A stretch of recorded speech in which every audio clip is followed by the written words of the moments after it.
Goɗɗo feere ƴami am kenya o yiɗi o bloka stati maako nana moijo fu larata stati maako. Sei mo yiɗi lara mo yiɗa bo ta lara stati maako. Hedi te hedi WhatsApp.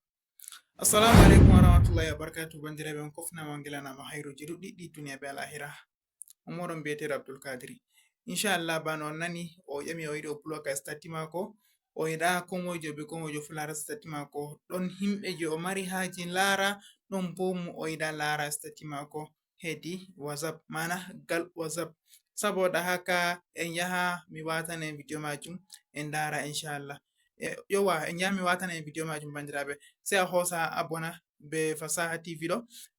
Inshallah mi jero Abdul Kadir abona. Ɓawo nden ta aboni a hosa ɓiɗɗana min jem. Ta ɓiɗi jem ha kon les commentaire a winda ƴamol maɗa ta mari haji ƴamol mi waɗane video on bo. Ta marai haji ƴamol bo a hosa subegarta video ɗo ha favori maɗa. Ta jeni video man ha favori maɗa hosa partage useni bandiraɓe.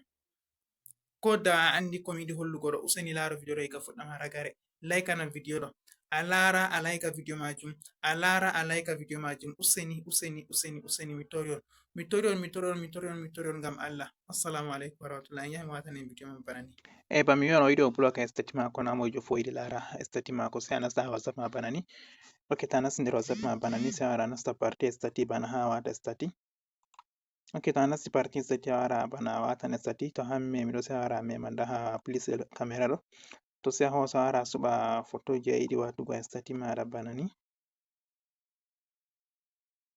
Ta suɓi photoji a yiɗi watugo e stati maɗa a windi ko a yiɗi windugo.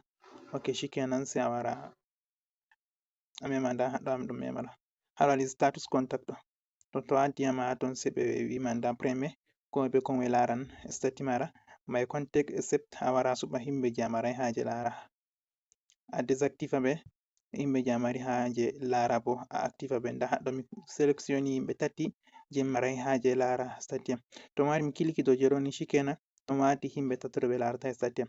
Ta yiɗi sélectionnugo himɓe je a yiɗa lara stati ma sai a wara mema haɗɗo waddante numeroji maɗa sai a hosa a sélectionna ɓe inchallah.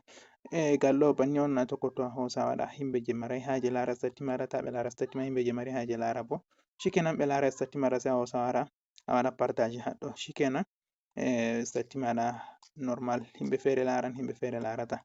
Useni bandam laro video ɗo ega fuɗɗam har ragare. Yowa useni waɗan video ɗo jem. Waɗan video ɗo jem ƴamma ƴamol maɗa ha les commentaire mi an ma min waɗine video je maɗa spécial video maɗa.